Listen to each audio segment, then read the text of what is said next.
Our esteemed panelists will address the future of this vibrant community, and before I call on them, I would like to recognize Rebecca, Jasmine, and Sam that will be going around and picking up your note cards, which they are in front of you. If there are any questions that you would like us to ask the panelists directly, and if there are people specifically on the panel that you would like for them to answer. Let me first introduce our panelists. Rabbi Chaim SEIDLER-FELLER has been the director of HILLEL at UCLA close to 4 decades. He previously served as rabbi of Congregation Ahavat Achim in New Bedford, Massachusetts. Rabbi SEIDLER-FELLER is a staple of UCLA Jewish life and has impacted the lives of tens of thousands of Jewish students in the last 40 years. Rabbi Daniel BOUSKILA has served as the director of Sephardic Educational Center since 2010, upon retiring as the senior rabbi of Sephardic Temple, where he served for the first 17 years of his career.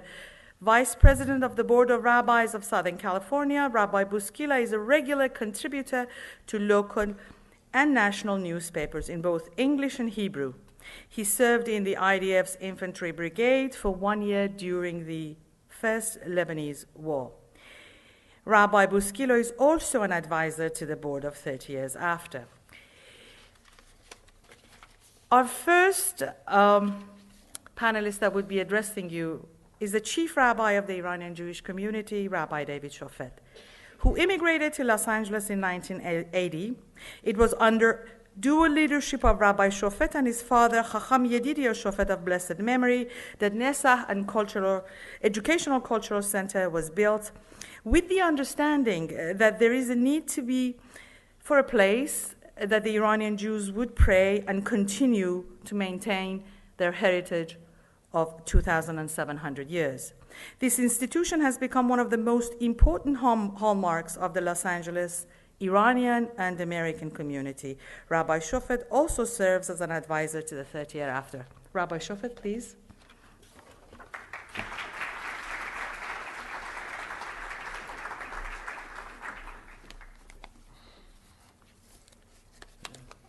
Thank you very much, my president, Dr. HAKIMI, and always president for me. Honorable rabbis, my favorite Sephardic writer and publicist, Mr. SUISSA, ladies and gentlemen, Shalom, Boker Tov, good morning. Dear members of 30 Years After, I want to thank you for inviting me to be a witness as to how you, the first generation of Iranian Jewry in the United States, has succeeded in becoming a very positive and energetic group within the context of the Los Angeles Jewry and beyond. I am proud and delighted to be a member of your community. I think the subject of this morning's panel is a very broad one. If somebody would ask me about the future of Los Angeles Jewry, my first answer would be, Lo Navi velo ben Navi anochi. I am not a prophet, nor am I the son of a prophet. Our great teacher, Moshe Rabbeinu, when confronted with a dilemma, stated, Boker v'yodeh Hashem, let us wait for the light of daytime, and then Hashem will let us know the unknown. In other words, I cannot predict the future. My second answer would be the following. I would like to leave this world with the assurance that my grandchildren and great-grandchildren continue to be Jewish, better educated, and more dedicated to Judaism than I, without labels or denominations. But in spite of the lack of our knowledge of future, as well as uncertainties and pessimistic views of the Jews in diaspora, Our goal must be the continuity and growth of Jewish community in Los Angeles in both numbers and spirituality.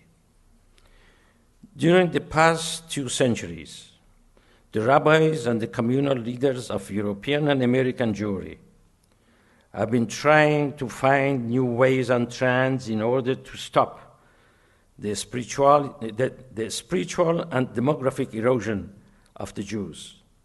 I think the ultimate purpose of Moses Mendelssohn, his disciple Abraham Geiger, who was the philosopher of the Reform movement, and their followers, was to preserve the Jewish community while allowing them to associate with their Gentile countrymen. But now we know that their approach was not helpful, to say the least. Many Jews in Germany, other European countries, and America who followed their teachings assimilated and eventually disappeared. Let me tell you briefly about my experience with Iranian Jewry, which could also be a good example for other new immigrants and even second and third generation Americans. The rapid changes in the Iranian Jewish community, acculturation and assimilation with their positive and negative aspects, have been very instructive. After the Islamic Revolution, the major members of our community chose Los Angeles for their new home. In Iran, we had succeeded in surviving more than 27 centuries. During this time, we experienced pogroms, persecutions, and forced conversion to other religion. They did not permit us to live in many cities. Rather, we lived outside the city walls without any protection. We were not allowed to be farmers or artisans. They limited our sources of sustenance, and at the same time,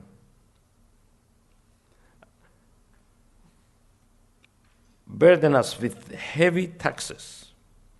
In spite of all these atrocities, we survived, but we paid a heavy price.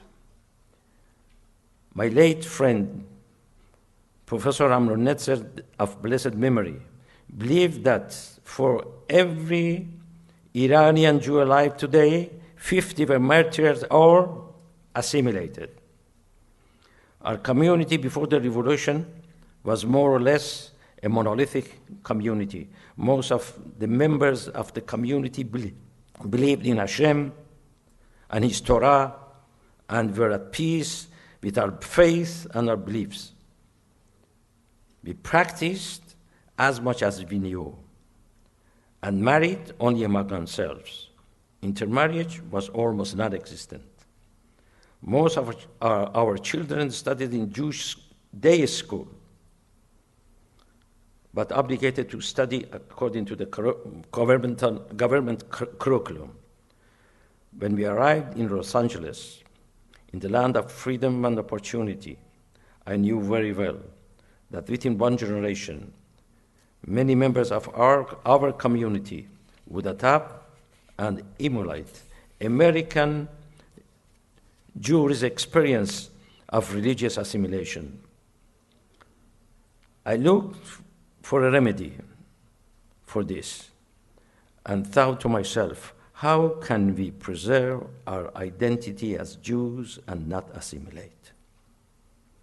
There was only one answer: a solid Jewish education. About 30 years ago, I stood in front of a large gathering of my community and told them the following. Vladimir Jabotinsky, the great revisionist, once said, Tashkiya kaspecha bebarzel. Jews, you must invest in iron. He meant that the Jewish people must be able to defend themselves and fight for their survival by taking up arms. And I continued and said, thank God, we have succeeded in establishing an independent state of Israel. Our task and obligation is now tashkiya et kasbecha bechinuch, to invest our financial means into Jewish education.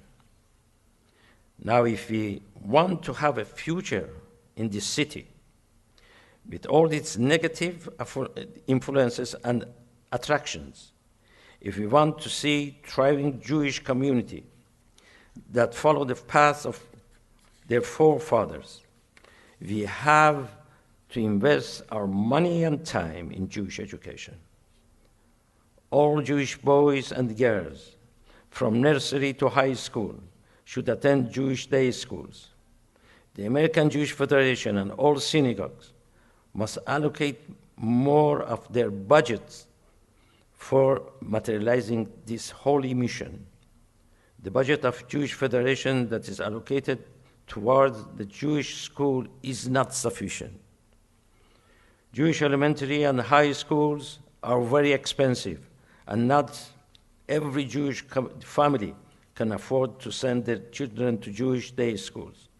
Therefore, we have to find a new system of schooling that's cheaper and at the same time more effective.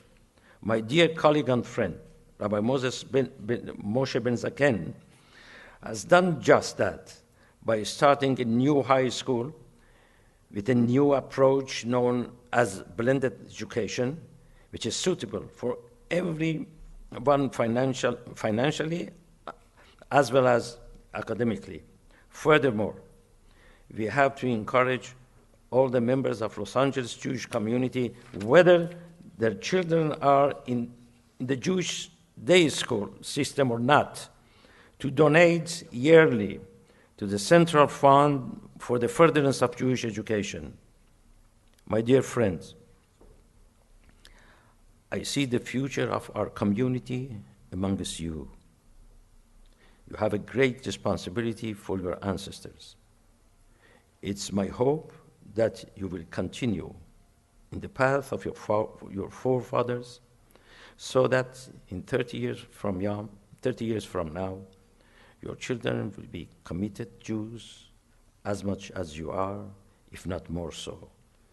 Thank you for listening, and God bless you. Shalom.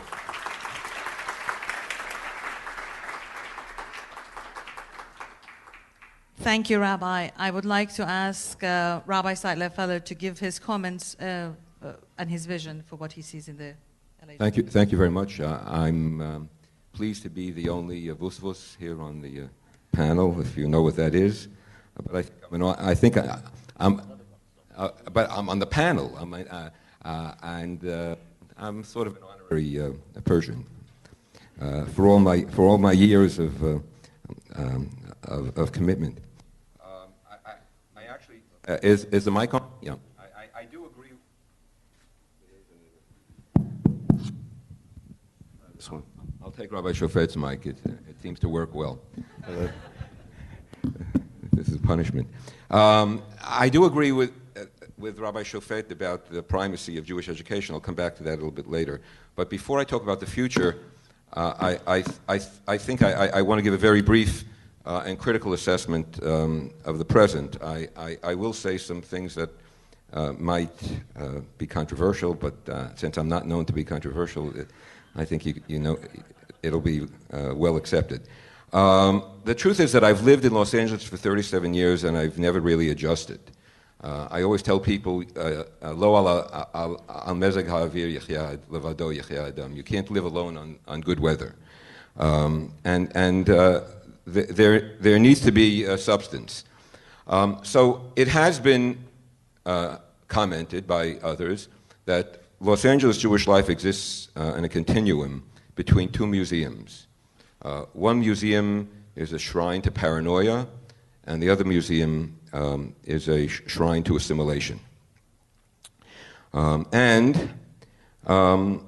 We have 3 Holocaust memorials I can't think of anything that's that can at least frame and stress the notion that we're paralyzed by the past than the fact that we have 3 Holocaust museums and we don't have a Jewish museum, because the one museum that we think is a Jewish museum denies that it's a Jewish museum. And we failed to create universal Jewish education or support for Jewish education, or to strengthen Jewish education in the way that we should, although I do think there's some positive developments. Culturally, LA has no what I would call broad-based Jewish bookstore. We've developed a new type of bookstore here that I call a kosher bookstore. It only sells kosher books. And we've actually closed down years ago the one bookstore that was sort of broad in its offerings, and the one that really represented a sense of Jewish learning. There's only one serious, if we talk about denominations, there's only one serious modern Orthodox synagogue, and most of religious life in Los Angeles is dominated by Baalei Tshuva, which is not bad in and of itself, but it's a comment, that is, those who are returning to Judaism. But it's a comment about the strength of the indigenous and the born Jewish population. And LA is also the home of what I would call populist advocacy for Israel. Advocacy is one thing, but the type of populism is sometimes very dangerous. We can come back to that a little bit later on. On the positive side, there are some excellent Jewish high schools and wonderful summer camps. And we ought to think about the importance of summer camp when we're spending money on Jewish education, because there's a lot of data that indicate, as you know, that the summer camp experience is sometimes more significant than certainly the Hebrew school experience. And those of us who are products of Jewish summer camps understand, understand that value. So all in all, what I would say, and this, again, that's a critical comment, LA is not a very serious, weighty Jewish city. It's focused on symbols, on marketing, but not on content and on Jewish culture.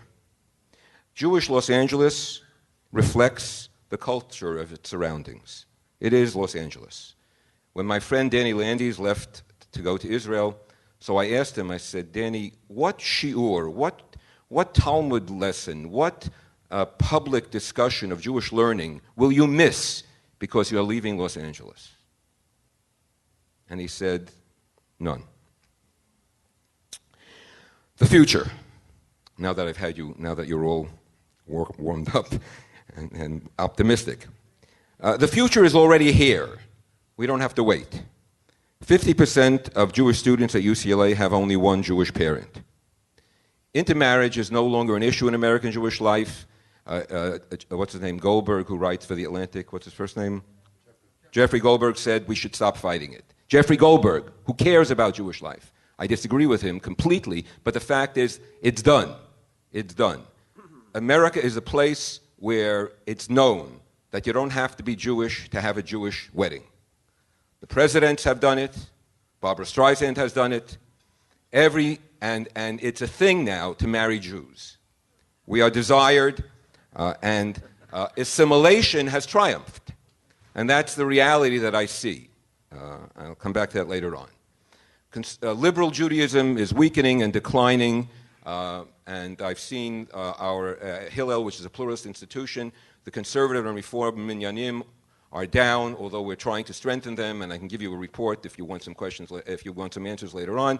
And the Orthodox community is the strongest community among the religious communities at UCLA. 37 years ago, when I came to UCLA, it was the opposite, lehefech. Strong liberal communities and weak Orthodox community. In general, it seems to me that our liberal denominations, conservative reform denominations, are merging. They're coming closer together, and I have certain questions about why they need to survive as two independent political streams, or religio-political streams, because it's a waste of resources. Only the rabbis of those synagogues are different. The membership is the same and common in all of those, in those communities. The Orthodox community, on the other hand, is becoming increasingly dominant and more parochial, more narrow in its interest, separatist, as Rabbi Shofet indicates, which is something that I think is devastating because it's a commentary on the capacity for Judaism to confront an open society. And there's a broader division now growing, polarization. It's been going on between liberal community and the more traditional Orthodox community. And we face the future of what's already existent in New York. Those of you who read the last study of the New York Jewish community, you saw that I think over 60%, and maybe it's higher, of all Jews who are what is it? What's it? 65% of all Jews who are under 30 or 30, under what? Under 21. Under 21 are Orthodox, identify as Orthodox. That's the future. That's the future in Jewish life all over the United States, and we haven't begun to talk about it.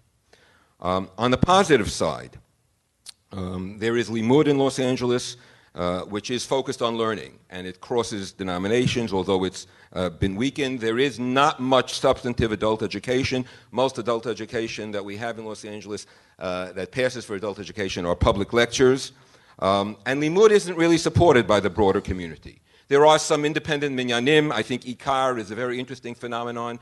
It does address the needs of a small community, and there are some very strong manifestations of social justice work, but I'm not sure that they alone can sustain or revive Jewish life. So what is the future? So I want to end by saying that the wild card in the future of Jewish life in Los Angeles are the Persians. It's a very strong community with traditional values. However, very, very, very low levels of Jewish literacy. The truth is, that Persian Jews were assimilating under the Shah. Given the first inkling of freedom, then the capacity to assimilate and to openly integrate was something that people grabbed. This was true, by the way, of European Jews. My teacher and friend Arthur Hertzberg once said that when the ghettos opened up, no one looked backwards. That's a reality. So the question is, when the ghetto opens up and when you gain a sense of freedom, is there enough in Judaism that's compelling for you to remain identified as a Jew? And the judgment is not on the community itself, on the people, it's on the teachers. Have we made it compelling enough for you to want to be Jewish? That's our task. So I think that we have a lot to do. Persian community, in addition to having low levels of literacy, is excessively materialistic amidst the culture of acquisition and exhibitionism, which has to be curbed, and that has to be curbed on the part of its leaders. Religiously, those who are becoming more involved religiously, well, they're growing in the direction of ultra-Orthodoxy with Haredi rabbis who are Ashkenazed. They have been educated in Ashkenazi institutions, and they're imposing a way of life that's unnatural on the community. And there's a preponderance of folk beliefs in the community that borders on the magical. Nevertheless, there is enormous potential in the Persian community to reassert what my colleague and good friend Rabbi BOUSKILA is trying to do, which is a classical Sephardi Mizrahi moderation. That's what we need. We need to recover and revitalize what was the natural way of David SUISSA going to shul on Shabbos. Whether you're Orthodox or not Orthodox, doesn't matter. You go to shul on Shabbos. And traditional Judaism is integral and integrated into your life, as is happening currently in Israel. So, to conclude, the great challenge is how to sustain, you say that a few times and you're able to say a little bit more, how to sustain a rich and meaningful Jewish life in an open society. The verdict is that we are currently victims of our own success. We're worried more about the survival of Israel than we are about the our own precarious spiritual survival here in the United States and in Los Angeles. My friends, I say this with all honesty. That's why I think that the Jewish future is Israel. Thank you.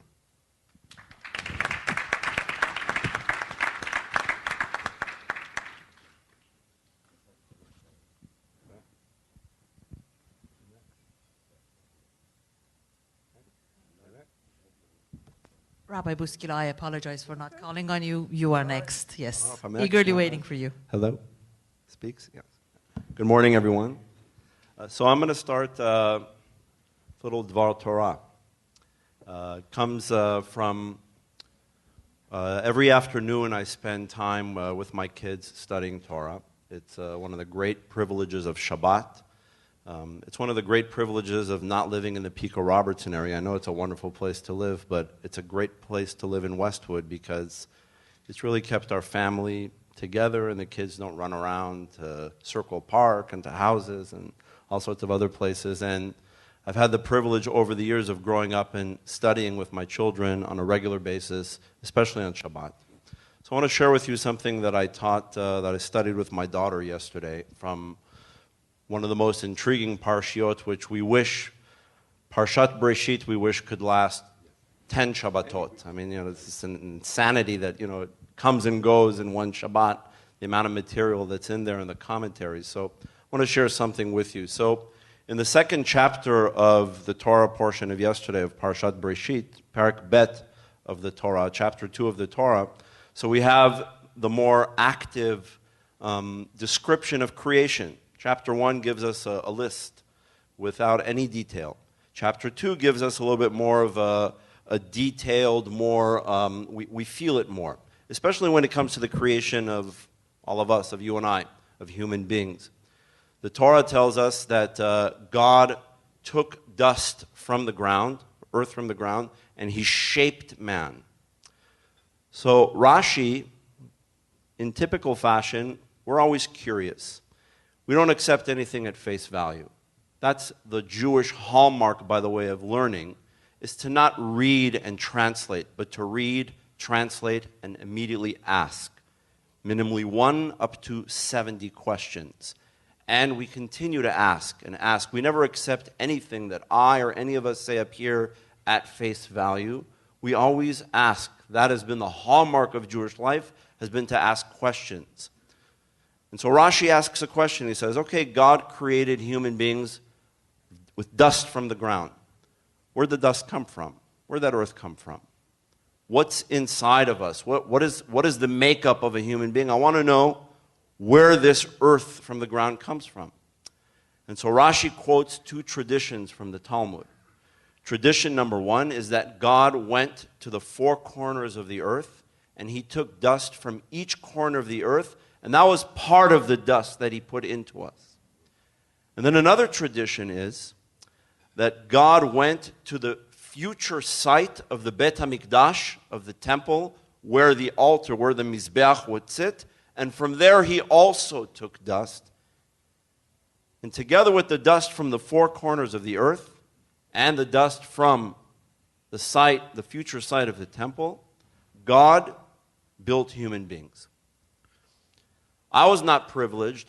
My friend and colleague and teacher, Rabbi Chaim SEIDLER-FELLER, was privileged to study with the 20th century's greatest teacher, rabbinic teacher in the United States, Rabbi Soloveitchik, Zichrono Livracha.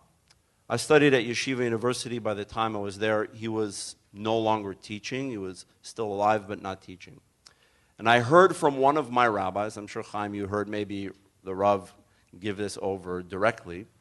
I heard from one of my rabbis that Rabbi Soloveitchik said that there is a very, very symbolic element to the 2 aspects of the dust from the ground that God took from the 4 corners and from the temple.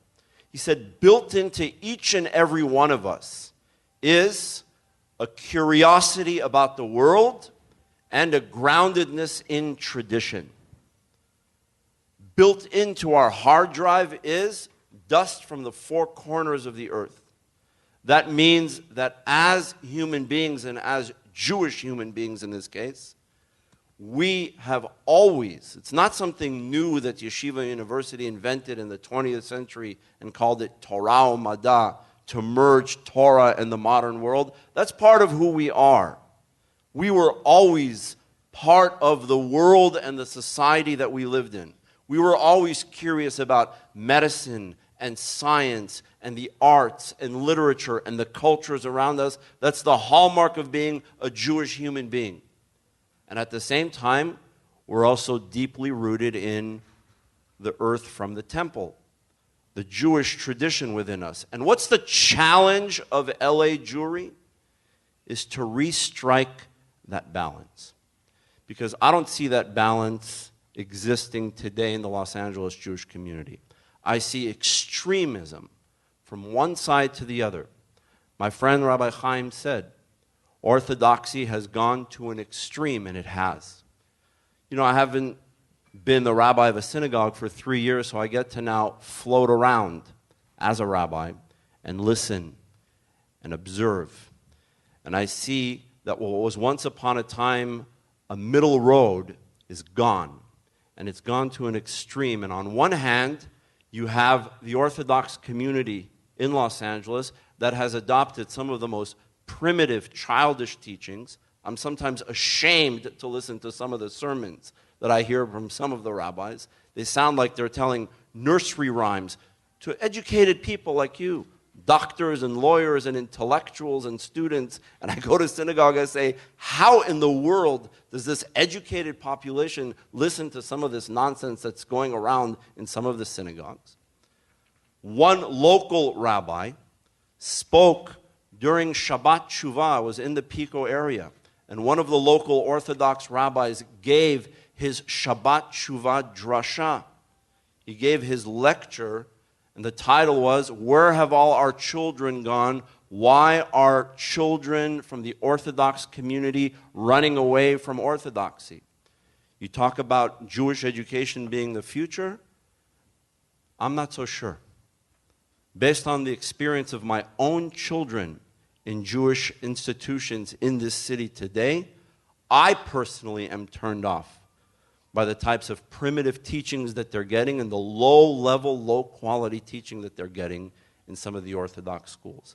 And then on the other hand, the liberal movements, the conservative and reform movement, have become not part of the Jewish community in terms of Jewish teaching and education. They've become part of the entertainment industry here in Los Angeles.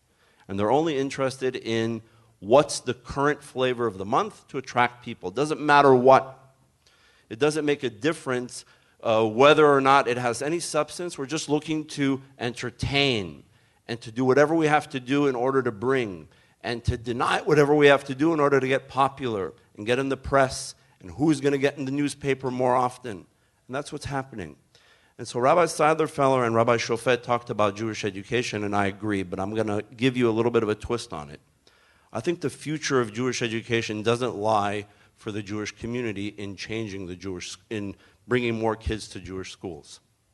Currently, I'm not a big fan of the Jewish schools, and I say that as a parent who spends a lot of money and a lot of time in the education of my kids, and as somebody who has taught in the Shalhevetz and in the Yulas of this city, and lectured in many other places. I think what's needed are new Jewish educational institutions, not as day schools and nursery schools and high schools, recycling the same kind of Jewish educators we have. What I think we need is a new type of rabbinical education, to train a new generation of rabbinical leaders who are going to be back to what Rabbi Soloveitchik said, balanced between the curiosity of the world and grounded in Jewish tradition. Not to have on one hand rabbis who today want to mock evolution, science, homosexuality, the polemics that I've heard that have come out of certain synagogues, and just turning sermons into politically populist speeches on one hand. And then on the other hand, where I've taught in some of the liberal rabbinical schools, and I know that some of the rabbinical students enter year one of their rabbinical education and cannot read Aleph Bet, and 4 years later they're going to be called rabbis. What kind of rabbis are those going to be? So I think what really the future of Jewish education in Los Angeles, of the Jewish community in Los Angeles, would be, if you want to create a revolution in this city, and especially the Persian Jewish community, who I haven't seen, I've never heard of any young Persian, and this is really one of my big critiques about it. I haven't heard one young Persian ever come to me and say, I want to be a rabbi. I want to go study somewhere. Who will be your future leaders? Right? Maybe Rabbi SHOFET can answer that. Who will be 30 years from now the Persian rabbis of the Persian Jewish community. Will you have any? I think one of the great revolutions would be to create here in this city or somewhere in this country a rabbinical program that will train moderate, middle of the road, call them Sephardic, Ashkenazic, doesn't make a difference to me, rabbis who are comfortable in both worlds and are not taking the community to one extreme or to the other. Thank you, Rabbi. Last but not least, David Suissa. Go ahead, David. And then we'll open it up to the questions that have been asked by the audience. It's important to understand why the assimilation happened. And one of the big reasons is that the new generation confuses Americanism with Judaism. Go into any campus in America, speak to Jews, and tell them that there's a difference between Americanism and Judaism, and they'll be shocked. The conventional wisdom is that because Judaism is about freedom, like we do at the Seder, and America is about freedom, it's the same thing. There are at least four distinct differences between Americanism and Judaism. Americanism is based on the pursuit of happiness. Judaism is based on the pursuit of meaning. Americanism is based on the individual. Judaism is based on the community. Americanism is based on freedom. Judaism is not based on freedom. Judaism is based on the boundaries of freedom and what we do within those boundaries. Americanism is based on human rights. Judaism is not obsessed with human rights. What comes first in Judaism is human obligations. There are distinct differences between Americanism and Judaism. And the way forward is to make Judaism become a gift to America, because one of the great features of Americanism is that it's been built by different people coming to this country and giving their gifts. So instead of looking at assimilation as a threat, it needs to be repositioned as a gift to America, where Judaism becomes that gift. But it cannot happen unless we teach our kids the real essence of Judaism. So on the one hand, I agree that the education, I agree with Rabbi Bouskila, the education is not there. I think one of the big mistakes done today is that there's so much talk that Jewish education is too expensive that we let all the educators off the hook. And you will be shocked how little they don't teach the Jewish story in Jewish day schools. That's right. I've dropped almost $1 million in Jewish day schools. I got 5 kids, right? None of them have learned the Jewish story. It's an outrage, and it's going to be in one of my future columns. They have not learned the Jewish story. I'll give you one example. The Jewish contributions to humanity throughout the millennia would be an unbelievable class to give in every Jewish school. It's not happening. It's the kind of class that can give you real pride based on knowledge. This idea of the difference between Judaism and Americanism is not taught in Jewish day schools. So I think beyond the simple cliche that we need to put more Jews in Jewish day schools is the kind of education that's needed. And I will just leave you with one final thought. In my sukkah, I said, you know, there's this great Japanese saying, I hear, I forget, I see, I remember, I do, I understand. Ultimately, Judaism is about doing. You know, if all of you today made a bracha every time you ate, if you kissed a mezuzah every time you saw one, you'd be doing Judaism 25 times a day. And in my family, after all is said and done, after I tell them all the great stories, after we learn the Jewish story, and after I tell them about the connection with our ancestors, after I do all of that, if my kids would not kiss the mezuzah, and they would not do the brachas, and if we'd not light the Shabbat candles, and if we didn't do the brachas and Netzilat Yadayim, if we didn't do all those things, the rest of it would be meaningless. So I'll just leave you with that thought. Thank you. Thank you, David. We have a lot of questions from the audience, which means that we're going to be asking those. And throughout the questions that have been handed out to me, there are a couple of things that do come in numerous forms and shapes. One of the worries that LA jury, or the representation of the LA jury sitting here, has had is the impact of Hollywood and materialism in the Jewish life. Do you think that this is very pronounced in Los Angeles more than other Jewish communities, or do you think it has been a part of the Jewish community all along and nationwide and perhaps globally. Chaim, go ahead, please. There was a book written about 15 years ago by a historian, teaches up north, about how Jews became American, how they acculturated. And the theme of the book was that America was about consumerism. And Jews became American by becoming super consumers. So this is a standard assessment of that across the board. It's not only limited to Los Angeles. We are, I once got accused in a class of sounding like, someone who was anti-Jewish or something of that sort, because I said that I think that we're the most materialistic religious community in the United States. It's true. It has to do also with our drive for success. We didn't come to America to become Jewish. We came to America to be successful. And we did that very well. So what I say to people is, all right, we did it. Now it's time to take a look back and say, what have we lost in the pursuit of success? Is it possible to regain and reattach ourselves? Is it too late? I don't think it's ever too late. We have so many stories that indicate to us how people are able to re-embrace. It's exciting, and people need to fill their lives with meaning. It's not enough. All right, we know how to do this. Look around the room. Look what you have. It's unbelievable what we have. Okay.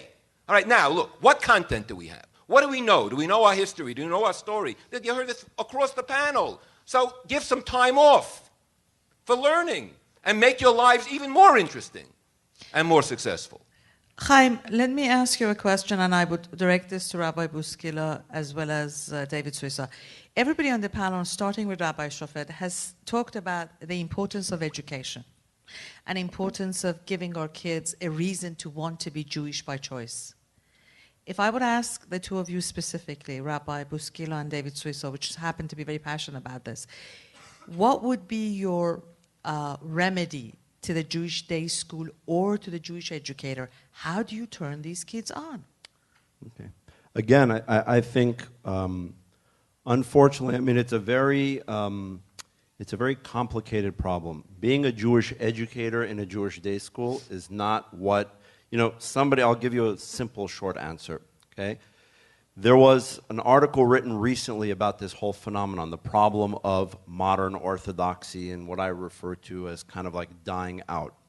And the person who wrote the article, I think it was, what's his name, Yitzi Blau, wrote the article. And he was talking about a colleague of his who is Ashkenazi and teaches in a predominantly Sephardic school on the East Coast. And one night, the parents got together and had a meeting, a whole group of parents, large room full of parents, and they said, we really feel that it's a problem, that there's not enough Sephardic education in this school. We're a predominantly Sephardic population. This was a school on the East Coast. Why are there only Ashkenazi rabbis teaching here? Our voice is not heard. So the person who was asked this question was very smart. He responded back to the parents. And he said, by a show of hands, how many of you would want your kids to become rabbis or Jewish educators or teachers in Jewish day schools? Not one of them raised their hands. He says, well, you know what? You're going to continue to get Ashkenazi educators. And that's exactly the same problem that we have in all the day schools. Now, there's a reason for that. Because other than a handful of, prestigious pulpits, being a rabbi or certainly being a teacher in a day school is not an economically profitable profession to be in. And so we don't aspire for our kids to become a teacher at ULA or at Shalhevet. So by default, what happens at Shalhevet, okay, or at ULA, schools that call themselves modern, progressive, modern Orthodox, who do they hire?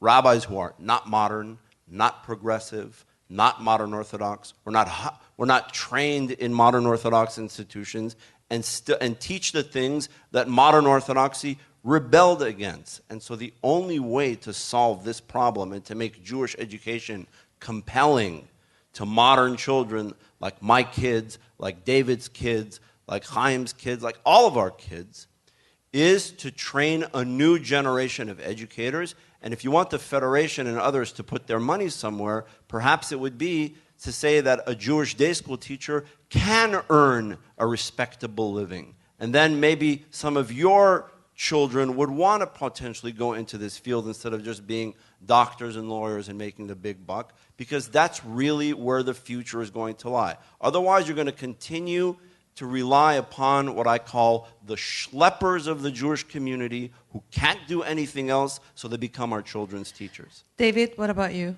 I have two thoughts. Ultimately, Judaism needs to become as important as your iPhone. That's right. Judaism needs to become your best friend that you carry with you all day long, and it can help you in any situation you're in. Two things must happen. One, in the Jewish schools. We need to have a class called Jewish Contributions to Humanity. Every Jewish school needs to have that class. And then the second thing is we need to open up the Jewish buffet. I think for too long, certain Jewish groups have taken a part of the buffet and claimed Judaism. So people are saying, well, you know, Torah study is Judaism. And then the cultural Jews say, well, no. Culture is Judaism. The historian Jews say history is Judaism, and so forth. And then Kiruv, and everybody's claiming Judaism. But the truth is, Judaism is the whole buffet.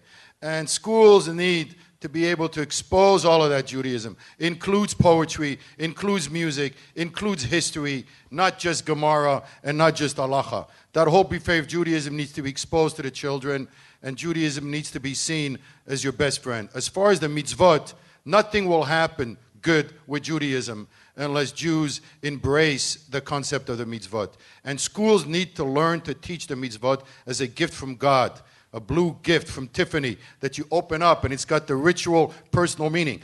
And even in the Orthodox community, they need to teach mitzvot in terms of what personal meaning, how the mitzvot help you in your life. When I make a bracha on food, what does it remind me of? It gives me gratitude for the food that I have from God. Everybody can create their own personal meaning for each mitzvot. So I'll leave you with that thought. Thank you. Rabbi Shofet, you started the education issue, so what is your thought on how we can turn on our kids to stay Jewish by choice? In spite of all this criticism that I hear from Chaim, from Rabbi BOUSKILA, about the Jewish day schools, but still I believe this is the remedy with changes. You know, in Australia and South Africa, everyone goes to Jewish school, and the result is the intermarriage is the lowest, right? Mm-hmm. It's the lowest. It's no different what kind of Jewish school you go.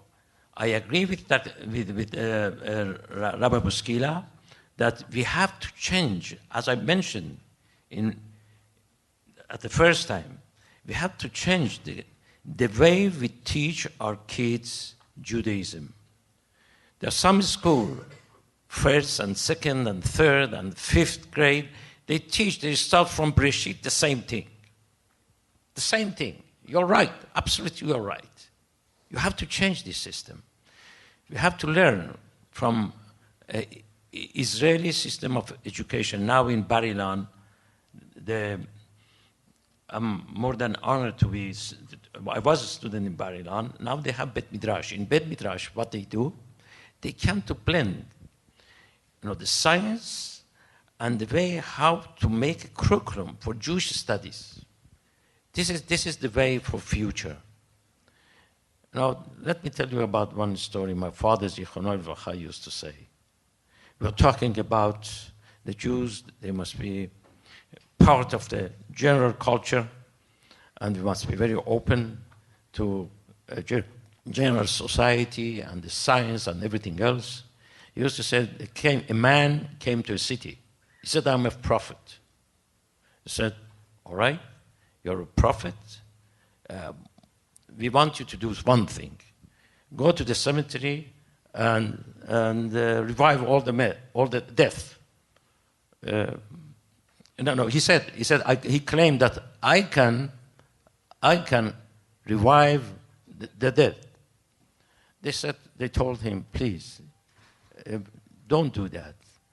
If you can prophesy that that all the alive people now should be dead. See, now we are losing, on right and left, so many Jews. We're talking about how we have to be part of the general culture. You know, in Eastern country, in Iran, in Iraq, even in old Sfarad, Spain, you know, Jews, they were at ease with their belief, and they were not accepted by general population. That's why they could survive also. Here it's very easy to be blended and to be assimilated. This is a problem we don't know how to confront with. In the schools and in the universities, that we have this problem. But in Iran, we didn't have such a problem. Indeed, many youngsters, they went to universities, but there was a barrier. You couldn't pass that barrier. I think still, in spite of all this criticism that I hear about the Jewish schools, day school, we have emphasized education from kindergarten, before kindergarten, nursery to high school. And every Jew should pay tax. It's a kind of tax. I remember my father used to told me that in his small city, people, they pay tax for buying meat. Buying meat. Tax on meat. And they use that tax for Jewish education. Thank you, Rabbi. I think it's very profound, and I know that Chaim wants to answer you.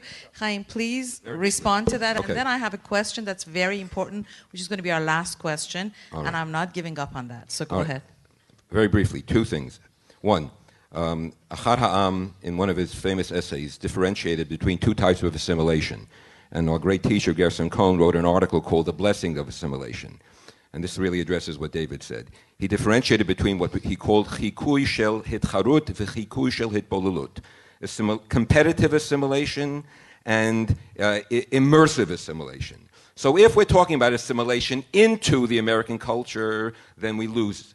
If we talk about competitive assimilation, where Judaism is in confrontation with and in dialogue with the dominant culture, then something rich emerges, and that's been the history of Jewish survival because of a positive form of assimilation. So it doesn't involve closing ourselves off. We couldn't have you know the litany. We couldn't have a Rambam. We couldn't have any of the great thinkers of Jewish life and any of the great halachists of Jewish life. The Ramban, Nachmanides in the Middle Ages, for example. We couldn't have the rabbis of antiquity if not for their encounter with the culture, the surrounding culture.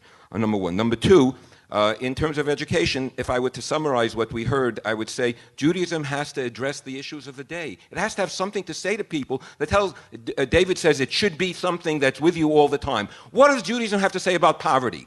What does Judaism have to say about hunger in the world? What does Judaism have to say about health care? Not the politics of health care, but about the obligations that society has to sustain itself. Is it relevant in any way? Do our teachers talk about it?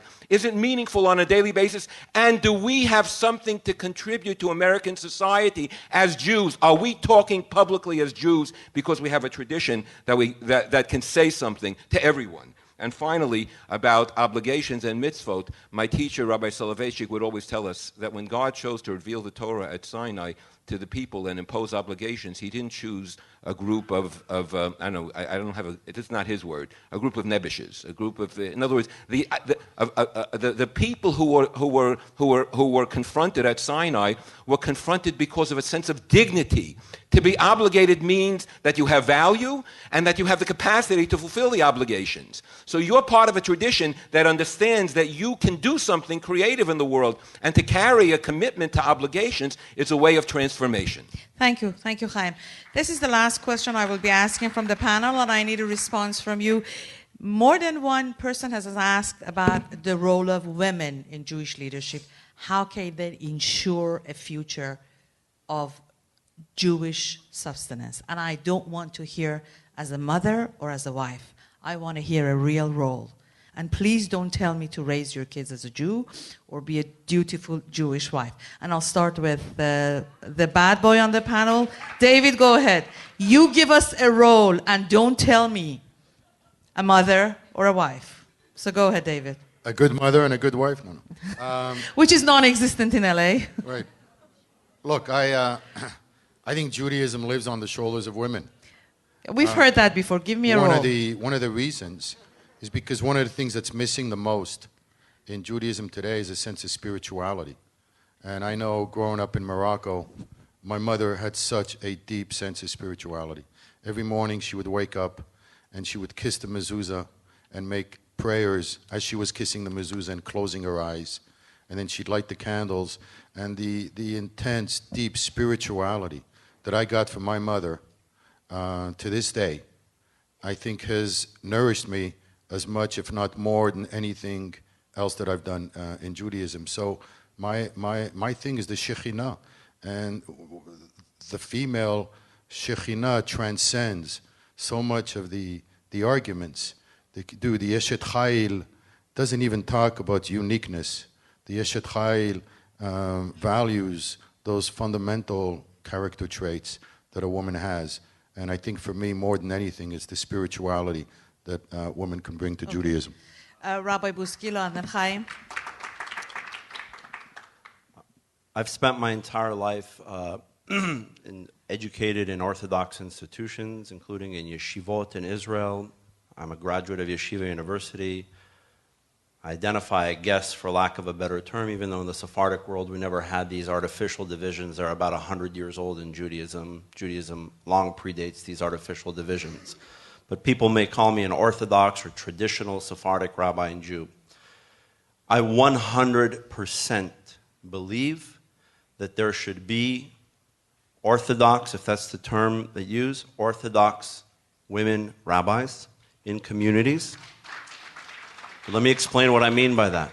I don't mean women rabbis like I see exist today who no different. To me, it makes no difference if it's a man or a woman. If you're not educated in the tradition, you cannot hold that title. You cannot go to school and not know Aleph Bet and 4 years later be a rabbi. I'd be afraid to go to a doctor who didn't know biology when he entered medical school and 4 years later is going to read my X-ray chart. Okay? And I want to incorporate in that. So I hope I answered your question. I have absolutely no problem with women being spiritual leaders, rabbis, doing weddings, doing funerals, giving sermons, being witnesses under a chuppah, signing a ketubah. It is absolutely 100% halachically valid that it's going in that direction in certain segments of the enlightened Orthodox community today. But let me, if I could, incorporate into this statement one piece about what we were previously saying. I think we spent too much time talking about our children's day school education. My friend and teacher, Chaim, mentioned something, derech agav, by the way, in his opening remarks, which we didn't really get a chance to talk about too much. I spent the past week in New York City, in Manhattan. Last year on Sukkot, I was there. You mentioned Gilad Shalit's release. I was there for Sukkot when Gilad Shalit was released. It's pretty hard to top an incredible Sukkot like that. I have to tell you, the most exhilarating Sukkot I've spent in a long time, from Sukkot through Simchat Torah, was in Manhattan on the Upper West Side and Upper East Side this past week. You know what I saw there? Communities exactly like this, of young people who are all involved themselves, not their kids only in school, themselves in serious Jewish learning. Not going to hear a lecture or a sermon once in a while, but going to Daf Yomi, going to classes, studying Chavurot. That's what's grossly missing in the Jewish community of Los Angeles. And until comes the day when we develop that kind of a culture, day schools come and go. Kids graduate, and then they go do whatever they want.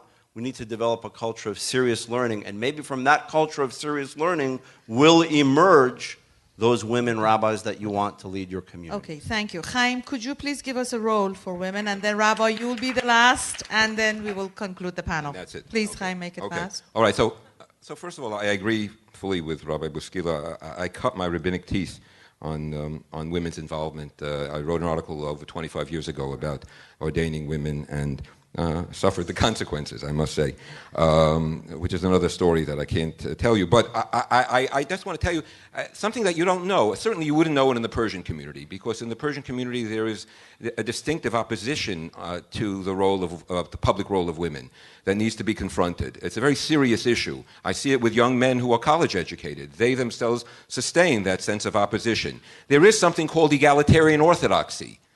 And when I'm in New York and when I'm in Jerusalem, I daven in an egalitarian Orthodox minyan where women participate up to a level. All right, but I mean the progress is there. You see the name of the minyan in Jerusalem is called Shira Chadasha. The name of the minyan in New York is called Darchei Noam. So you see possibilities. Open your eyes. In Israel, women are toanot rabbaniyot. They're rabbinic advocates. Toanot in rabbinic courts, their curriculum is the same curriculum as rabbis, and they have to pass exams. It's all what? Rabbi, I no, I haven't finished. So I'm Joe Biden. all right, so not today. All right, all right. So I think that there's a lot of work that we have to be done here in Los Angeles. You know what? I'm going to do it Joe Biden. I'm going to do it Joe Biden. No, you're not. You know what? You know what I'm hearing? You're not. I'm hearing that women should be more like men. David, apparently I'm not doing my job. You can do it Rabbi, afterwards. Chaim, I can cut anybody off. I'm the Joe Biden. Okay, here. So let's. I know that we're short of time, and this is an important subject. All right. So I just want to finish, and then I'll give Rabbi Shofet a chance, and then David, you'll be my last. Right. Okay. All right. So we can, in New York, to comment on what Rabbi Bouskila just said, every Shavuot there are 2,000 people who come to the Jewish Community Center to spend the night learning. And we should think about that as a challenge for 30 years after, to create a citywide study program on Shavuot and continuous classes in people's homes with all the people who come here on a regular basis learning. Then you'll have a change in your community. People will be engaged. They're going to be excited about their own tradition, not by coming here annually or biannually. Rabbi Shofet, your point of view on the leadership of women in Jewish community, and we'll conclude. Let me tell you, give you an example. You know my daughter Diora? Yes. Very well. And you know her. You know, she was in UCLA. She learned science and she's teaching science. And during the past 2 months, because of renovation in her house, I see her there in my house. How she deals with her kids. Diora sometimes when comes Shabbat, believe me, she knows more than me sometimes about Hilchot Shabbat, the details. She is well versed in Judaism, in Halakha, but without any title of rabbi. This is the problem. The mother is the essential. She is the first educator at home. I see her how she deals with her kids. In the morning when they wake up, at night when they go to sleep. This is the function of mother, I'm sure. I don't say, she first, she's an educator. And she has to know. And she has to practice. We send our kids to Jewish school, and they come home, they see something different at home. And all the learning, all about Judaism, but they don't see anything at home. It's a veil. It's nothing. It's no effect. Thank you. Yes, Rabbi. I do believe women, they should learn more. They must be more involved in our spiritual life. Yes, I do agree. But to give them titles and titles as rabbis, it's beyond me. Thank you, Rabbi, and thank you all the panelists. David, I wish I had time to give to you. This is an instigation for 30 years after to get the four of you on a panel again. And thank you very much for being here, and thank you for answering all the questions. We have an exciting panel that would be following this. So, ladies and gentlemen, please listen to what Tabby has to say to us.